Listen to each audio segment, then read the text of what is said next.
जय श्री राम भक्तजनों, समय रहते अगर हमने चेत नहीं किया तो फिर जब पछताए होत क्या, जब चिड़िया चुग गई खेत। ये कहावत तो आपने सुनी होगी।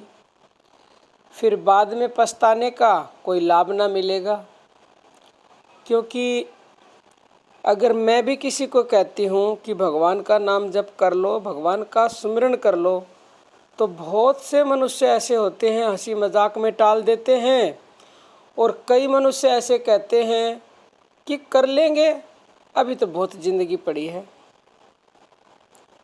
अभी तो हम बच्चे हैं। जवान को बोलो अभी तो हम जवान हैं, खेलने खाने के दिन हैं, कर लेंगे, बुढ़ापे में कर लेंगे। तो सबसे पहले मैं आपको ये बता देना चाहती हूँ, भजन ध्यान करने के लिए किसी भी उम्र की कोई भी सीमा नहीं है।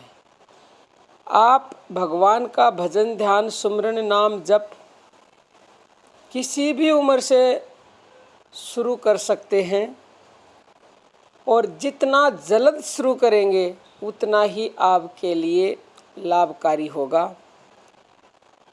क्योंकि हमें ये नहीं पता हमारी अगली श्वास आएगी या नहीं आएगी, तो फिर हमने क्या इकट्ठा किया इस जन्म, अगले जन्म के लिए। इस जन्म में बहुत धन दौलत कर लिया आपने इकट्ठी, लेकिन ये सब धन दौलत यहीं रह जानी है।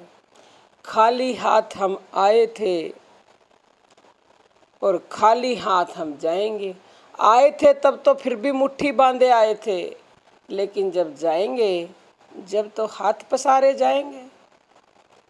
सिकंदर की कहानी आपने सुनी होगी, जिसने पूरे विश्व को जीतने का प्रण लिया था और उसने ऑलमोस्ट जीत भी लिया था। और उसके बाद उसने जब उसकी आंखें खुली तो उसने कहा था कि मेरे हाथ जाते समय जब मुझको लेके जाए मेरी अंतिम यात्रा पर, तो मेरे हाथ जो है उससे बाहर निकाल देना, ताकि सब लोग देखें कि मैं खाली हाथ जा रहा हूँ, साथ कुछ नहीं जाता। जिस सिकंदर ने पूरे विश्व पर झंडा फहराना चाहा था, वो सिकंदर भी खाली हाथ गया। तो कहने का मतलब ये है कि आप इस जन्म में रुपए पैसे कमाना चाहते हैं, बहुत अच्छी बात है। शोहरत इज्जत पाना चाहते हैं, बहुत अच्छी बात है, परंतु इस जन्म का यहीं रह जाएगा। अगले जन्म के लिए भी कुछ अर्जित कर लो। वो अर्जित क्या कर लो? वो भगवान का नाम है, क्योंकि वो नाम अगर आपने इस जन्म में लेना शुरू भी कर दिया और आपकी भक्ति अधूरी भी रह गई, तो जब अगला जन्म मिलेगा तो आपकी भक्ति वहीं से शुरू हो जाएगी। कहते हैं ना कि जरूर इसने पिछले जन्मों में कुछ अच्छा कर्म किया होगा, जब इसको ये योनि मिली है या इतने अच्छे उसमें पैदा हुआ है, तो वो कर्म हमारे साथ आते हैं। जब बच्चा छोटा पैदा होता है तो कर्म साथ लेके आता। सुना होगा बोलते हुए कि बहुत ही भाग्यवान बच्चा पैदा, भाग्यशाली बच्चा है, बहुत अच्छे कर्म लेके पैदा हुआ है। तो वो इसीलिए पैदा होता है किसी राजघराने में या किसी उच्चे कुल में या किसी अच्छे खानदान में, क्योंकि उसने ऐसे कर्म किए हैं। वो कर्म ही हमारे साथ जाते हैं, और हम अगर उससे भी ऊंची भक्ति कर लेंगे तो हमें जन्म लेना ही नहीं पड़ेगा। इस जन्म मरण के चक्कर से हमें सदा सदा के लिए छुटकारा मिल सकता है। लेकिन कब? जब हम समय रहते सावधान हो जाएं और भगवान का सुमिरन करना शुरू कर दें, नाम जप करना शुरू कर दें, उस परम सत्ता परम पिता परमेश्वर से जुड़ जाएं, जिसके आगे कोई शब्द है ही नहीं, जिसकी कोई तुलना है ही नहीं। क्योंकि परम पिता परमेश्वर से बढ़कर इस विश्व में कुछ भी नहीं है।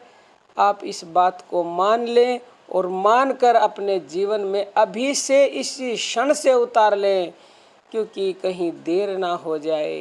और जब देर हो गई तो फिर आपको रोना पड़ेगा। और मैं नहीं चाहती कि अपने भारतवर्ष का कोई भी इंसान पछताए, क्योंकि ये मनुष्य शरीर हमें भगवान ने अहेतु की दया के कारण दिया है और उन्होंने हमें ये शरीर दिया है, तो हमें इसका पूरा पूरा लाभ उठाना चाहिए और एक एक क्षण को हमें कीमती समझना चाहिए, क्योंकि अगर हमारी श्वास निकल गई तो एक श्वास की कीमत आपको 3 लोक की संपत्ति देने पर भी नहीं मिल सकती।